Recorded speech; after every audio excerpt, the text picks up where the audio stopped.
Hey, everyone. Good afternoon, and welcome to today's live session. I am Cassandra, and I'm super excited to be diving into the topic that we're going to be talking about today, which is sustainability versus rejuvenation. And I think that there's been a lot of focus on sustainable businesses. But at this point, I believe that sustainable businesses, both from the sense of community sustainability and from the sense of like having a legacy of sustainable business, something that's continuing on, is really sort of the floor rather than the bar. And rejuvenation is really setting that bar higher and helping us reach higher ground, which is why I'm super excited to be talking to you really about what the differences are and how that can help transform your business, because this topic is super important for everybody, but is especially important for business owners and leaders. So today, we're going to explore the difference between sustainability and rejuvenation and why it should matter to how you run your business. And I'm going to get into 5 steps that you can take to bring rejuvenation into your business. So let's dive in. Let's start with sustainability. So when we talk about sustainability in business, we're usually referring to things like how businesses operate efficiently without depleting its resources and the community or the environmental resources are causing harm, right? So it's like about harm reduction, and sustainable businesses are aiming for long-term viability, obviously, like I said, and are often focused on reducing waste, conserving energy, and minimizing like carbon footprint, right? We see all of these like carbon neutral things out there now. And again, we're really seeing that as the minimum now for a lot of businesses, especially the types of businesses that I'm working with, socially conscious, impact-driven, values-driven businesses. That really has to be at the forefront, and everyone who is looking to work with them has that expectation. And so it's sort of like we expect a waiting room to have coffee, right? Like that's the bare minimum. We're not going to be impressed with coffee in a waiting room. And I think that a lot of these sustainability practices have become sort of like coffee in the waiting room. So that's where rejuvenation enters. So rejuvenation is really going beyond stability and sustainability rather. And it's about actively like revitalizing and improving your business. And just like a spa day, like rejuvenates our body and our soul, rejuvenation means that we're seeking opportunities for growth and transformation while we're practicing sustainability. So it's yes and, not either or. So we're thinking about how is this impacting our community too. So rejuvenation includes like innovation, adapting to our changing markets, like reinventing products or services, making sure that our services stay competitive and relevant. And it's all about embracing change as a chance to thrive and not just survive. And I think that that's where the big difference we can start seeing is between that thrive and survive. Sustainability is about surviving. It's about keeping things from getting worse, right? And rejuvenation is about thriving. So let's really kind of talk about why this distinction between sustainability and rejuvenation is important in our business as business owners.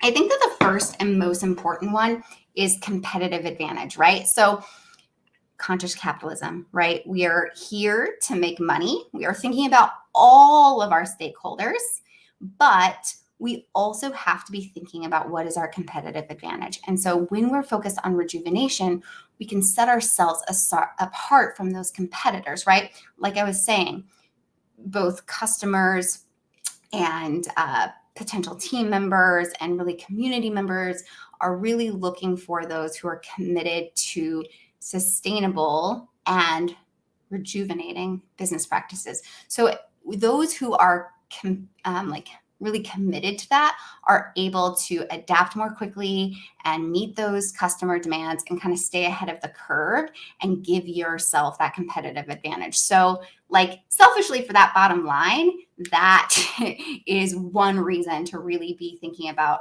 rejuvenation. And then I kind of already started touching on this, but thinking about attracting talent. So again, today's employees are seeking out companies that are innovative and forward thinking and are thinking holistically about mission and impact, right? And so people really are, not everyone is meant to be, business owners and entrepreneurs, but people care about being entrepreneurs. And if you aren't familiar with that term, entrepreneur is really those who desire to give their skills and talents to an organization, or get paid for that, rather, not just give, to be making a big impact and make a difference, even without the responsibility of the risk and then the responsibility of being a business owner and business leader, right? So those are your entrepreneurs who are really committed to the mission and vision, and those are the lifeblood of your business. So being able to attract that kind of talent is going to be super important. And when you embrace rejuvenation, you can help attract that talent. So that's number 2. Number 3, touched on this again already, but we'll just drive it home, is customer loyalty, right? Again, businesses are choosing to attract clients through their social responsibility, not just having a great service or product, but it's what is that impact on all of the shareholders. And customers are really becoming very savvy about their decision making. And sometimes it will come down to 2 really great companies who offer excellent products or services, and the one who is really committed to making sure that our impact is really thoughtful and broad, and we're thinking about all of the shareholders, sometimes is that deciding factor. I know it is for me as a buyer, for sure. So rejuvenating business practices can cultivate that strong customer loyalty that we're looking for. And the last one, number 5, is that rejuvenation enhances your business's ability to bounce back from challenges. So whether it be economic downturns or unexpected crisis within your business or within your personal life, or in your community, you become more resilient, because rejuvenation is about being committed to change for the sake of thriving. It's that growth mindset, right? And so really realizing that when you are committed to running your business that way, it's always going to be more resilient than those who don't. So that's kind of the reasons why, big picture. I need a drink of water again.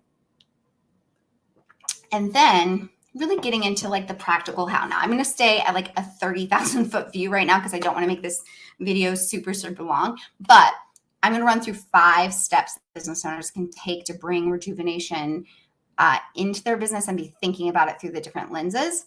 And then what I would love for you to do is comment back to me and let me know, of these different lenses that I'm talking about and the steps that you can take, which ones do you want me to drill down into and do more videos and trainings and conversations about the how and the practical, tactical pieces of it? Because again, I'm not going to get into all of that today, but I would love to hear what pings your interest and you would like to hear more of that drilled down how to. So the first one that I want to talk about is cultivating strategic vision. So developing a culture of strategic thinking within the whole organization, not just yourself as the owner or leader, but really making sure that you're bringing that in for your whole team and encouraging them to work on that vision and create that thriving future with you. And that's where you're able to bring together kind of those 2 components that I often talk about, which is you have to be thinking about the long-term planning and how that's coupled with the immediate improvements, the immediate like day-to-day incremental changes that we need to be making in order to realize our goals, right? So that's cultivating a strategic vision. And when you're able to create space for yourself as well as your team to do that with you, then you're really going to be able to see that difference when you're empowering them to be working on that vision with you and working on your business with you. The second is revitalize systems and processes. As you assess and revamp business systems and processes for greater efficiency and sustainability or rejuvenation, when you're able to do that, you're really going to be able to prioritize both short-term efficiency gains and long-term adaptability and be able to create that rejuvenation again, right? So really thinking about where am I missing systems and processes? Where can I revitalize the ones that I have and really up the ante in how we're doing that in our business? The third step is empower and nourish your workforce, not just at the strategic vision level and helping them feel connected, though that is super important. That's why it was number one. But invest in your team, offering opportunities for growth and well-being as a part of that comprehensive strategy. Give people upward internal mobility. Invest in their careers, not just their jobs with you. People are going to new jobs more and more quickly, and we have to be ready to withstand and be resilient as our workforce churns a little more quickly than it did historically. And it doesn't mean that there's anything wrong with our business necessarily when there's higher turnover than historic numbers, but we have to be looking at how can we keep our talent as long as it is healthy and good for both you and for them to be in the business, and taking care of them and making sure they feel completely supported and support their professional development, like I said. So thinking about it holistically in that way, and how can you delight your workforce? So often we're thinking about what are we doing to delight our customers? So, we're doing that like attract, engage, delight, right? We've probably all heard that model: attract, engage, delight. And that means you're really going above and beyond and surprising your customers with what you're able to do and provide for them. And I really want people and urge my clients to be shifting that point of view to our workforce too. How do we attract and get that talent, engage them with the vision and mission, and then delight them with how differently they're cared for within our business? So that really gets me into my fourth one. I'm always getting a little ahead of myself, which is set and elevate industry standards. So often I hear people comparing themselves to industry standards, or like looking at, well, this is how it's done over here, or this is the average across the board, or whatever, in terms of pay, in terms of time off, vacation, sick leave, work from home policies, like on and on and on and on, right? We are looking at comparing ourselves and then aligning ourselves with that is kind of like an old way of thinking about it. And what I really want people to think about, and how you can set a rejuvenation mindset within your business, is that you are setting and elevating industry standards. You are the bar, become the bar that other businesses are looking to and striving to, where you are like that best places to work kind of thing.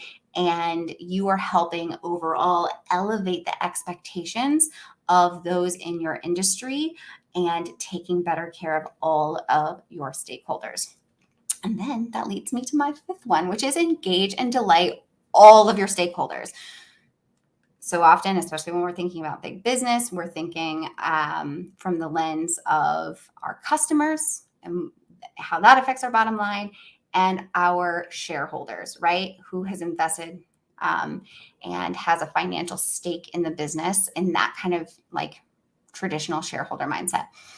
But what I really want for people to, again, start bringing in as this rejuvenation mindset is that we are engaging and delighting all of our stakeholders.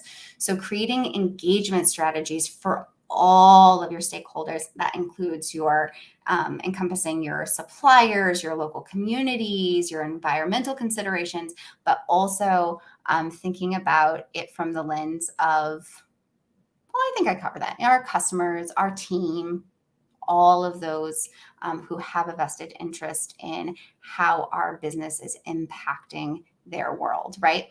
And so really being able to, again, strike a balance between immediate actions like community involvement and how you're resourcing sustainability and beyond, rejuvenation resourcing, and then really thinking about the enduring rejuvenation goals in your strategic plan, and how can you get all of your stakeholders involved and be transparent about that.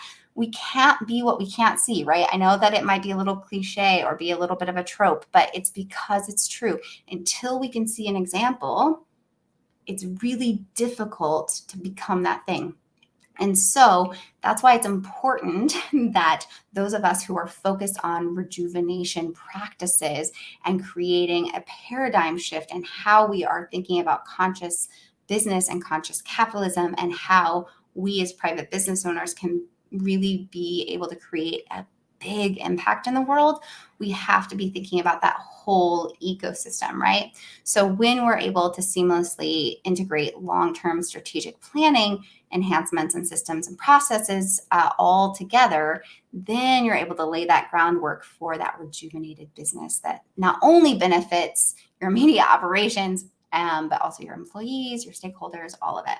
So really, in summary, just thinking that, of course, sustainability is essential, but rejuvenation is really the key to how we are going to be able to navigate today's dynamic business landscape by embracing both the long-term success of your business to ensure all of that success, but then also making sure that we're able to be competitive and resilient and be able to appeal to customers and employees alike. It all helps in all of those different ways. So thank you so much for joining me today. Like I said, let me know of those 5, what really caught your attention and where you want to drill down on how do we do those steps within our business. So again, as a recap, we're looking at cultivating our strategic vision and doing that within the whole team, revitalizing systems and processes, empowering and nourishing your workforce and making sure that they feel